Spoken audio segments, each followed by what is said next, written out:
Amis du hack, bonsoir, bienvenue dans Les Activistes, votre podcast en ciel et marine tous les lundis à 18h pour parler de l'actualité du premier et à jamais club de football français. Pour nous accompagner ce soir, pour sa première en notre compagnie, il a été gâté par le menu du jour. Cédric fait ses débuts dans Les Activistes ce soir. Salut Cédric. Salut, bonjour à tous, bonjour à toute l'équipe. Il s'est agacé de ne pas avoir vu le début du match, il aurait peut-être dû continuer à regarder les chevaux à la place. Romain est avec nous, salut Romain. Salut, et oui, je confirme, salut à tous. Au sommaire de ce numéro des activistes ce soir, cuisiner façon béarnaise, débrief de Pau Hack. Activez-vous, la rubrique des auditeurs internautes.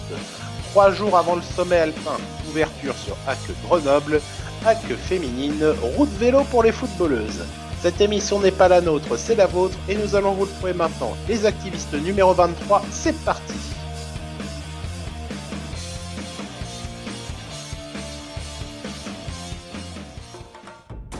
Cuisiner façon béarnaise. Il est certain que le match de samedi a été compliqué. Ce n'est pas pour l'avoir dit dans les précédentes émissions que je craignais ce déplacement au hameau.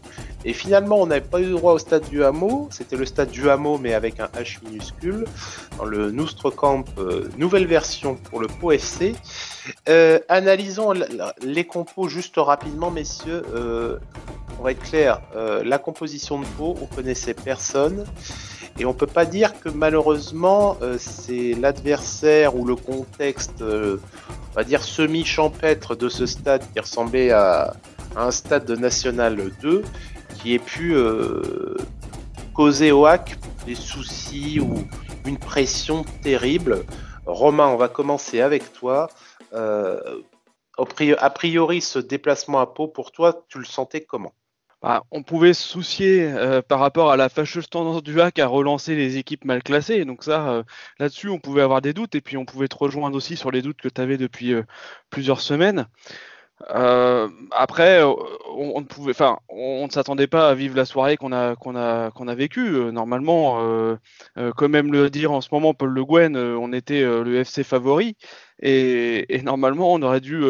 à minima repartir avec un point, 2 pots, si ce n'est les 3 points, si on parle bien du hack, là, tout de suite. Non, après, par rapport au compo en tant que tel, côté Havrais, pas de surprise, hein, c'est la compo qui a traversé le mois de février. Est-ce qu'elle est bien ? Est-ce qu'il faut continuer là-dessus ? On pourra se poser la question quand même, suite à ce résultat, et sur l'analyse, si on regarde un peu sur l'analyse du mois de février, ça a porté des fruits. Après, on termine quand même sur une défaite, ce mois de février, 2-0 contre le 19e, c'est pas anodin. Et puis, je te rejoins, côté de Pau, on connaissait, pour ainsi dire, personne. Voilà, et pour l'instant, cette équipe se bat pour sauver sa tête en Ligue 2. Ils ont inauguré leur nouveau stade, on veut dire, c'est pas un nouveau stade, mais la nouvelle version de leur stade avec une belle victoire. Voilà, moi, je leur souhaite de se sauver.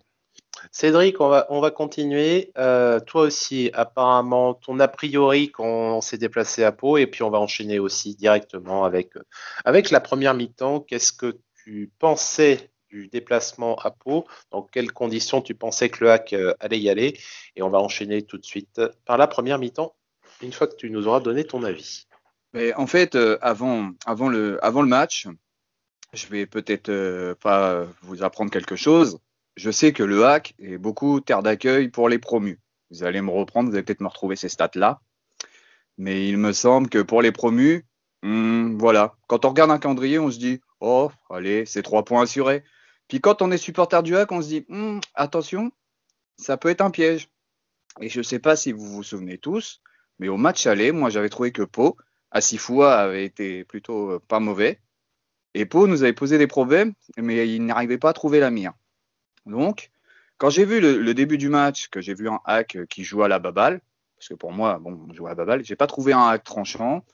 Même Alex Bonnet, qui d'habitude, voilà, même dans la première mi-temps, il perdait beaucoup de pertes de ballon. Donc, un nul à la mi-temps me paraissait plutôt logique avec un match brouillon, moi, pour ma part. C'est mon ressenti. Romain, toi aussi, match brouillon des deux côtés. Je rejoins Cédric, effectivement. Pau qui, à l'aller, était dominant, stérile. Et on repartait à peu près sur les mêmes bases au Noustrecamp, avec peut-être de notre côté des situations plus que des grosses occasions. Est-ce que tu te retrouves, toi, dans les propos de Cédric? Oui, bah clairement, les alertes les plus franches ont clairement été du côté de Pau avec 3 tentatives cadrées. On a un hack qui tente, un hack qui essaie, un hack qui réessaie, un hack qui réessaie, mais ne marque toujours pas. À l'image du coup franc de Fontaine, à peu près allez, à 4,50 m au-dessus du but pour clôturer la première mi-temps. Donc je pense que cette première mi-temps, elle est à l'image de ce coup franc. C'est brouillon, on n'est pas appliqué. Boutaïb-Thierry ne se trouve jamais. L'équipe, on va dire, ne trouve jamais le duo Boutaïb-Thierry pour l'instant. Ça porte pas du tout de fruits. J'ai bien aimé ce que proposait Woyo Koulibaly. Je trouvais ça intéressant, je l'ai trouvé costaud, mais les centres dans la surface qui donnent rien, puisqu'on trouve personne dans la surface. Romain Basque aussi, qui était le plus en vue dans cette première mi-temps. Il était très disponible, il a beaucoup tenté. Mais au final, comme d'hab, 0-0, on rentre à 0-0 et tout ça, ça reste stérile. Je te rejoins sur Woyo, on voit un peu l'évolution, même si pour le moment c'est toujours pas ça. C'est au début il montait pas, ensuite il montait et ça donnait rien. Ensuite il montait, il faisait des centres au 4e, au 5e poteau. C'est vrai. Il commence à trouver la surface. Pour le moment, il n'y a toujours pas d'efficacité. Et quelque chose aussi, c'est concernant le rôle de Khalid Boutaïb. Je ne sais pas ce que vous en avez pensé, messieurs. Il était toujours dans la volonté de vouloir remettre. Et moi, j'ai 2 séquences où il veut remettre à tout prix, alors qu'il aurait peut-être pu tenter quelque chose, étant donné qu'il n'y avait pas grand monde pour l'assister. Et le souci de son rôle de pivot, c'est qu'il a Thierry qui est quand même souvent assez loin de lui, ou tout du moins il y a trop de personnes entre lui et son relais final pour qu'il puisse vraiment être utile dans ce rôle de pivot. On espère quand même que ça va vite évoluer, parce que on commence gentiment à se poser des questions. Et je sais plus si c'est toi, Romain, qui avait mis sur Twitter, ou si c'est quelqu'un d'autre qui avait dit, entre parenthèses, heureusement qu'il est en forme à l'entraînement et qu'il joue bien à Socance. Parce qu'en plus, il a fait un bon match à Amiens d'entrée. C'est vrai que depuis, malheureusement, alors remise en forme suite à sa blessure ou pas, c'est vrai que comme dirait Paul, c'est un peu compliqué. Deuxième mi-temps, messieurs, j'en ai indiqué que Pau a puni notre inefficacité, et sur les occasions qu'ils ont su se créer, nous ont renvoyé là où on doit être, c'est-à-dire en défaite. Et eux se relancent pour le maintien, tandis que nous, on a malheureusement à nouveau assisté à une énorme inefficacité, et je pense qu'on a tous en scène la même action. Romain, on va reprendre avec toi. La deuxième mi-temps et ce but de Georges pour le Pau FC, est-ce qu'au final il est pas logique? Ah ouais, bah tout à fait. Par rapport à ce qu'ils ont montré sur la première mi-temps, et c'est eux qui ont été les plus dangereux. Nous, on a plus tenté qu'eux, mais pour finalement être moins dangereux. Donc voilà, si on revenait avec la même mentalité que la première mi-temps, pour moi, Pau ouvre le score, ils sont chez eux. Logique. Ce qui est pas logique, c'est qu'on n'arrive pas à revenir au score et qu'on aurait dû revenir au score avec l'énorme loupé de Thierry. Franchement, sur les images, même le gardien se demande comment il a fait pour arrêter le ballon. D'ailleurs, il l'a même pas arrêté. On est bien tous d'accord que Thierry tire dans le gardien.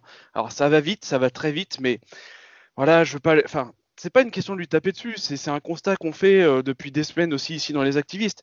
Il en a loupé, il en loupe trop, et c'est pour l'instant beaucoup trop sur cette saison. Et encore, samedi soir, pardon, voilà, c'est immanquable. On aurait dû égaliser. Et si on égalise à ce moment-là du match, on se relance dans la partie. Bon, allez, pour moi, on terminerait sur un 1-1 et puis on se serait bien relancé dans la partie. On serait parti avec un point. Voilà, après, Pau double la mise. Normal, on se fait crucifier. On a choisi de sortir des joueurs plutôt défensifs pour mettre des joueurs plutôt offensifs. Donc c'est logique, on est plus ouvert derrière. Bon, c'est logique, c'est le premier but qu'on ne devrait pas prendre, ou surtout on devrait égaliser derrière.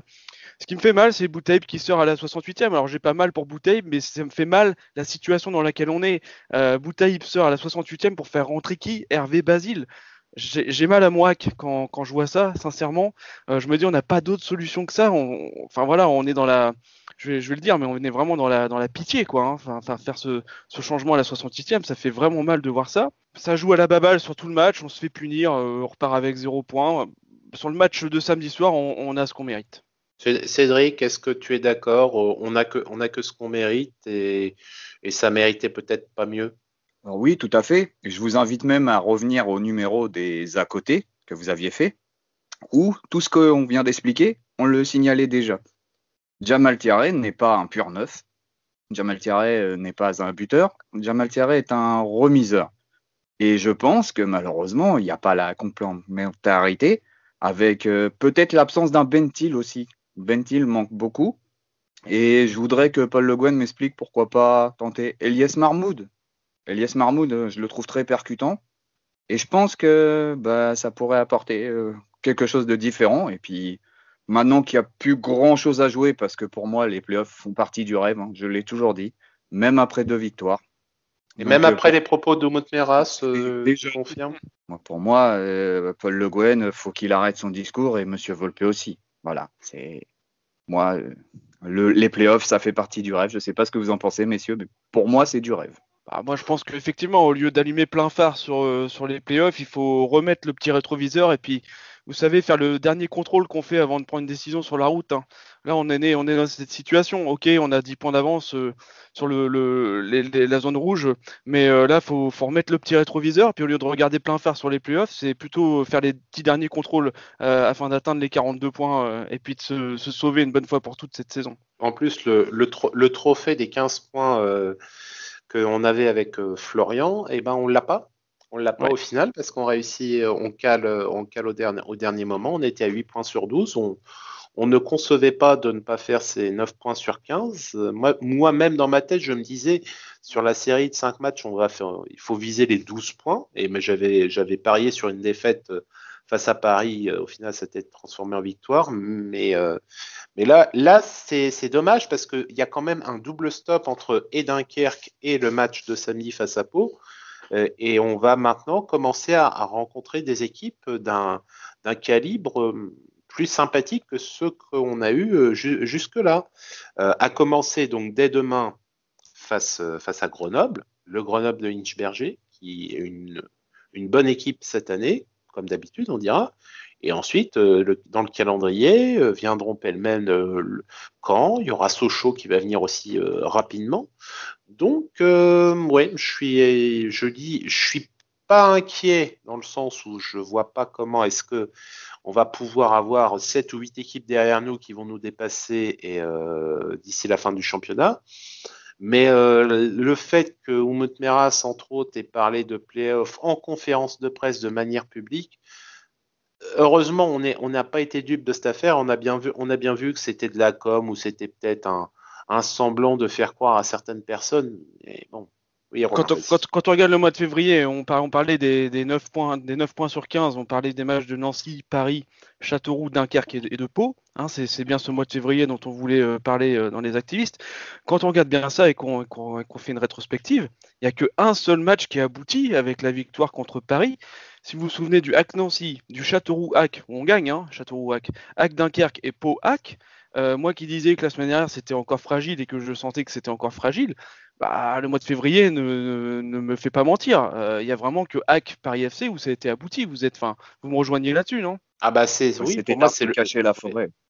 peut-être. En tout cas, ce qui est certain, c'est que le match soit abouti contre Paris, ça a été une belle surprise.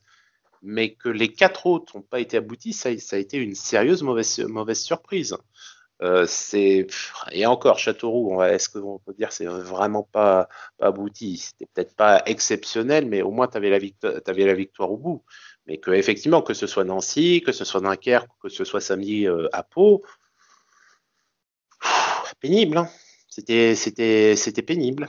J'espère juste que on obtienne encore effectivement ces 2 ou 3 victoires d'ici à la fin de la saison. Encore faudra-t-il les accrocher. C'est pas du tout gagné.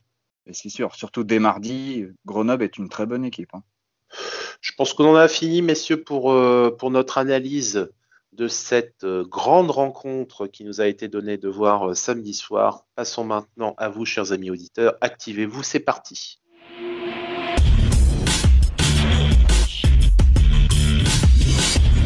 Romain, qu'est-ce que tu as récupéré sur les réseaux sociaux? Je pense que on va pas faire de spoil plus longtemps. Les jeux de mots ont été sortis samedi soir. Ouais, c'est ça, je voulais partager avant tout un petit jeu sympa que j'ai retenu ce week-end, hein. Les auditeurs se sont amusés à trouver des titres pour les activistes suite au match contre Pau. Alors on passe du traditionnel pas de Pau à plus original, et je voulais partager avec vous un petit florilège de ce qui aurait pu faire mouche, hein, dans le sommaire de l'émission d'aujourd'hui. Donc j'ai envie de dire, c'est Steve Legros, hein, qui a lancé le jeu, puisqu'il nous demande quel sera le prochain titre de notre numéro du jour. Et il nous propose manque de peau pour le hack, c'est peau de chance, fallait pas le perdre ce match, ou alors pas une bonne opération. Ensuite, ça a rebondi par rapport à tout ça. Antoine Duboc qui nous dit on ne peut plus cacher la faiblesse de cette équipe. Le poteau rose est découvert. Roméo Clos qui nous proposait le hack vend la peau de l'ours, avec bien sûr peau PAU. Savent pas jouer les gars, ou encore le hack tourne autour du pot. Et je voudrais finir par Guillaume qui nous propose que c'est pauvre, avec PAU en majuscule bien sûr pour rappeler l'équipe de Pau. Voilà, donc c'est vrai que c'est des titres qui auraient pu être dans l'émission d'aujourd'hui. Et on l'a toujours dit, hein, nos auditeurs ont du talent par rapport à ça. Et on les en remercie. Et d'ailleurs, on a poussé le mimétisme jusqu'au bout, vu que notre entraîneur, c'est comme elle, Paul Le Guen, bien sûr. Et sinon, j'ai quelques vraies réactions d'après-match avec Roméo Clos qui nous dit qu'une défaite du hack contre un mal classé, ça ne le choque même plus. Non, c'est classique, quoi. Ouais, oui, on s'est habitué à perdre contre les mal classés. Mon Dieu, c'est vrai que ça fait mal. On a Silhack76 qui nous dit au moins avec cette équipe, on sait qu'on n'ira nulle part. J'espère que Paul Le Guen a repéré quelques bons joueurs en Ligue 2, car ce n'est pas en prenant des joueurs de Ligue 1 qui jouent pas qu'on montera en Ligue 1. C'est vrai qu'on n'a plus de nouvelles, hein, de Cornet et de Mbemba pour l'instant. On ne les voit plus du tout. Oh, c'est des semi-échecs, t'en fais pas. Tyranner qui nous demande s'il est obligé de réagir, hein. Il nous a mis un petit smiley qui dort. Il dit si on peut aider les copains palois à se sauver. Je vois en tout cas que les alarmistes sont sortis parlant de la compo alors que c'est la même depuis début 2021, qui a permis de souffler un peu par rapport à derrière. Je soutiens pas et donne pas mon avis dans ce tweet si jamais. Voilà, donc il voulait mettre en avant qu'il y avait certaines personnes qui se plaignaient de la compo de Paul Le Guen, mais tout en rappelant que c'est cette même compo qui nous a permis de gratter des points, c'est vrai. Après, je pense que c'est un débat à ouvrir quand même. Est-ce qu'on peut rester toujours sur la même compo? À mon avis, il y a discussion. Il faut aussi s'adapter à l'adversaire et savoir s'adapter à l'adversaire. C'est un peu tant que tu gagnes, je joue, quoi. C'est toujours le même souci. On est les premiers à dire il faut qu'il change parce que ça rapporte pas de points. Et quand ça rapporte des points, il aurait fallu changer. Non, la réflexion elle va se poser pour la composition peut-être de demain soir, mais ensuite c'est pareil. Sortir les gars, c'est une chose. Mettre qui à la place, c'en est une autre. Et comment on joue ensuite une fois qu'on a fait rentrer les nouveaux? Parce que, par exemple, Cédric, toi, tu appelais de tes voeux à faire rentrer Marmoud. Par exemple, tu le fais rentrer à la place de qui? Et est-ce qu'on sait ensuite? Parce que c'est soit, c'est toujours pareil, c'est soit on change le système, une fois de plus, on changerait le système, ou soit on change un joueur poste pour poste, mais juste qui à la place de qui pour qui. Bien sûr, c'est vrai que oui, je parle de Marmoud dans le sens parce qu'il a fait quelques petites entrées et je trouve que ça a bougé un petit peu l'équipe quand même parce qu'il fait un petit peu la différence. C'est vrai qu'il pose beaucoup de problèmes. Bon, il lui manque encore la dernière passe, mais bon, Marmoud, il n'a pas fait non plus beaucoup de minutes, hein. Et oui, qui à la place? Je vais peut-être vous décevoir, mais j'ai même pas la réponse. Donc je ne sais même pas qui retirer, qui mettre, qui malheureusement, et puis bon, Paul Le Guen, je sais pas, son discours, voilà. Quand est-ce qu'il va nous dire, je sais pas, voilà. Je pense que, mais oui, j'ai dit Marmoud parce que pour moi, il peut apporter. Et Ali, oui, je suis aussi déçu. Cornet, je suis déçu. Je ne sais pas, messieurs, en fait. C'est triste à dire, mais je ne sais pas. Il y a LGS Hack qui dit qu'on aurait pu jouer pendant 2 jours, qu'on n'aurait jamais marqué, maladresse et manque de chance. On avait 2 matchs contre des bas de tableau, résultat 1 point sur 6. On va aussi pouvoir rassurer descendant de Viking qui dit que j'ai pas vu le match parce qu'il est en vacances comme beaucoup de personnes.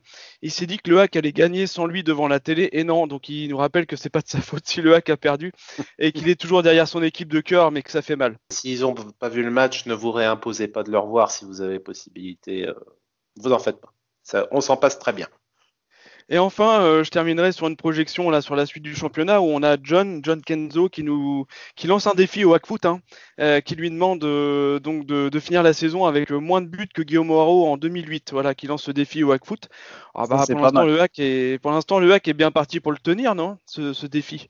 Ça dépend, est-ce que tu comptes aussi les buts de CSC dedans ou pas? Parce que sinon, il y a pas de problème, hein. Et le penalty get, Faut- Moi, je veux, avant la fin de la saison, qu'on ait le combo, c'est que CSC marque sur un penalty. Voilà, je veux ce combo-là. Là, on aurait bouclé la boucle et nous pourrions Avec le dos du tranquillement, gardien alors, ça rebondit sur le avec poteau et le dos du gardien. Ok. le dos, la nuque, n'importe quoi. Voilà, c'est on comme n'a pas ça, encore fait, c'est vrai. ça peut le faire, ça peut le faire.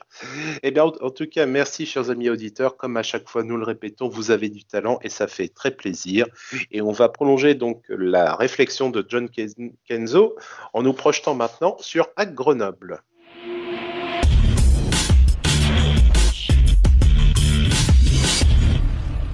Match demain soir face à Grenoble. Il faut se remettre tout de suite en selle. Après les Pyrénées, les Alpes.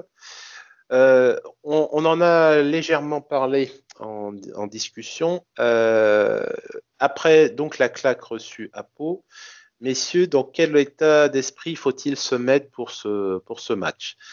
Est-ce qu'on change des joueurs? Si oui, on change qui? Et on met qui à la place? Sachant qu'en face, on rencontre une équipe qui a pour objectif d'assurer sa place en play-off. Essayer de monter directement, ça sera quand même compliqué vu les deux fous furieux qu'il y a en haut du classement. Mais est-ce qu'on va aller dans le mur face à Grenoble ou est-ce qu'on va se réveiller? Romain, avec toi, pour toi, on reprend les mêmes, on réintègre d'autres, on en sort. Qu'est-ce qu'on fait? Je trouve que on n'a pas vraiment de cartouche de rechange pour proposer autre chose en ce moment. Donc, je serais pas surpris qu'on reparte sur le même 4-4-2 avec les mêmes 11 titulaires, la même formation, puisque de toute façon, des dires de Bonnet et de Paul Le Guen, si on devait repasser avec deux milieux défensifs, ça serait Bonnet qui sauterait, puisqu'il ne retournerait pas sur son côté gauche, puisqu'ils l'ont dit tous les deux qu'il avait plus les jambes pour être à ce poste-là. Donc non, je pense du fait que Bonnet ne va pas sortir, on va rester sur ce 4-4-2 en losange et on va rester sur les 11 titulaires. Maintenant, moi ce que j'aimerais c'est voir d'autres joueurs rentrer. Moi je veux plus voir Basile rentrer, je veux dire c'est comme si, autant pas faire de changement. Boutaï me donnait rien hier, 68e. Alors, ok, peut-être qu'il était cramé, j'en sais rien. Mais remplacer un Boutaïb qui donne rien pour un Basile, autant ne pas faire de changement. Je préfère voir un Casimir ou un Mahmoud rentrer plutôt que Basile, quoi. Non, faut arrêter avec Basile, c'est fini. Voilà, au mois de juin, il partira et on n'aura pas de souvenir de lui au hack. Mais donc voilà. Moi, c'est plus dans les changements que j'ai envie qu'il y ait du changement, justement. Oh bah, tu dis qu'on se rappellera pas, il rejoindra la catégorie des accidents industriels à la James Foncho. Non, non, il a sa place à une certaine partie de l'histoire du hack. C'est Faut pas vrai. déconner. Mais j'espère que C'est- Boutaïb n'aura pas cette place-là aussi. J'espère. il coûte peut-être moins cher, enfin, on sait pas. Ouais. Cédric, pour toi aussi, on va prolonger la question qu'on a posée dans la partie activez-vous. Qu'est-ce que tu aimerais, toi, voir sur le terrain demain soir? Bah, face à Grenoble, faut savoir que Grenoble est un bloc, la défense, ça tient la route. Le Havre, c'est pas une équipe qui va aller de l'avant. Enfin, moi, je verrais bien Paul Le Guen. Je vais encore être cruel, mais il va viser le match nul.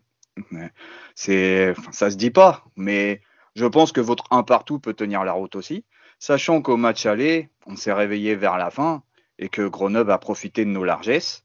J'espère qu'on va avoir un hack qui va un peu leur faire payer ce qui s'était passé à l'aller, où c'était Nolan Mbemba qui avait marqué le but voilà, de l'espoir, façon de parler. Mais Grenoble et Philippe Insberger a plus d'un tour dans son sac. Et si le hack se lance à l'assaut, Loïc Nestor et ses coéquipiers, ils vont pas nous oublier. Ouais. À Grenoble, c'est une équipe, comme toutes les équipes de Inchberger, c'est une équipe qui aime le jeu. D'ailleurs, Loïc Nestor a été invité du Maxi League 2 de Bein samedi soir. On a revu quelques images du match aller où on voyait le pressing grenoblois tel qu'il était fait. C'est une équipe qui presse, qui aime jouer. On ne pourra pas être dans l'apathie dont on a été samedi soir, sinon on va ressortir complètement désossé. Qu'on me remette une équipe qui a envie de jouer, qui se retrouve et peut-être aller sur un jeu de projection plus rapide vers l'avant, même si c'est pas trop ce qu'on espérait mettre en place ces derniers temps, mais s'il le faut, peut-être se reconcentrer et faire un bloc le plus solide en défense pour éviter d'en prendre 3 ou 4. Moi, je partage l'avis de Romain, je pense que Paul Le Guen va nous remettre le même 11. Ah, mais c'est une différence entre ce que j'aimerais et ce qui va arriver. Je pense pas qu'il va ressortir, que je pense pas qu'il changera parce que c'est quelque chose. Il a mis tellement de temps à avoir quelques bribes même pas de certitude, mais au moins d'un petit peu de renouer quelques fils de confiance qu'il peut pas se déjuger complètement là. Parce que les joueurs ensuite derrière vont être complètement perdus. C'est-à-dire, en gros, on navigue à vue et on sait pas vraiment où est-ce qu'on va. Donc, il va essayer de relancer les mêmes. Mais imaginons juste, projetons-nous sur un scénario catastrophe. On a donc fait match nul contre Dunkerque, une équipe qui n'était pas terrible. On perd face à Pau, où c'était mauvais là aussi. Donc c'est juste pour info, hein. Ça veut dire quand même que si une équipe pas terrible, une équipe mauvaise, on prend 1 point et on perd, ça nous remet peut-être à notre niveau actuel sur lequel c'est construit sur du sable. Si on se fait désosser contre Grenoble, ça veut dire qu'on va aller à Malherbe, qui même est pas dans une situation de confiance absolue, mais quand même avec 2 défaites et un nul sur les 3 derniers matchs dans la musette. Peut-être pas la meilleure des façons de préparer la bataille de Normandie. Assurons au minimum un match. Sachant que les 2 équipes sont presque du même niveau maintenant.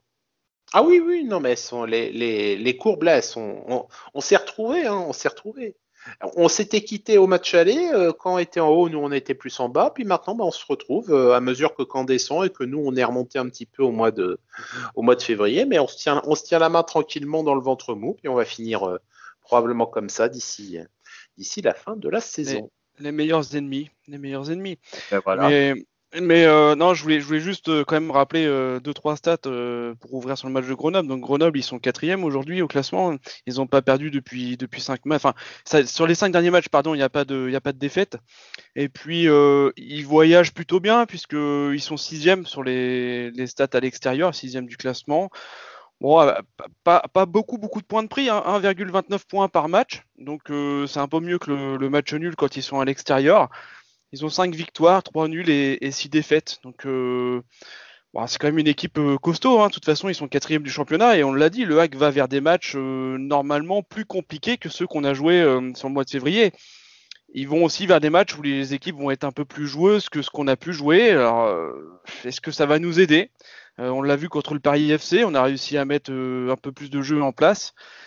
Est-ce que finalement ça va nous aider ? En tout cas, il faut l'espérer que ça va nous aider, que ces équipes plus joueuses qu'on va jouer là sur les prochains matchs va permettre au HAC de développer un peu mieux son jeu.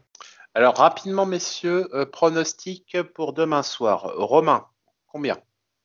Par rapport au stats que je viens de donner, je dirais bien 1-1. Cédric, pour toi ? 1-0. Après, peu importe le buteur. Si CSC va encore nous aider, je suis pas contre. Donc victoire 1-0 du HAC. Ça c'est. Oui, ça c'est pas. Peut-être un match défensif. Je me dis pourquoi pas Mayembo. C'est vrai que Mayembo, pourquoi pas. On garde un bloc défensif. Et voilà, face au Paris FC, on pensait prendre une rouste. Et puis le HAC, des fois, il aime bien se montrer dans les grandes occasions. Donc bon, pourquoi pas. Bon moi par contre, je vais rejoindre Romain, un partout demain soir. Vous aurez. Voilà. Non mais tu as le droit. Nous. J'essaye encore. C'est beau d'y croire. C'est ça la réalité. Support du HAC, hein, comme vous. C'est la résilience. On sait la signification de ce que ça veut dire. En tout cas, on en a terminé avec les hommes. Il est temps d'aborder des nouvelles encore moins glorieuses. HAC féminine, c'est maintenant.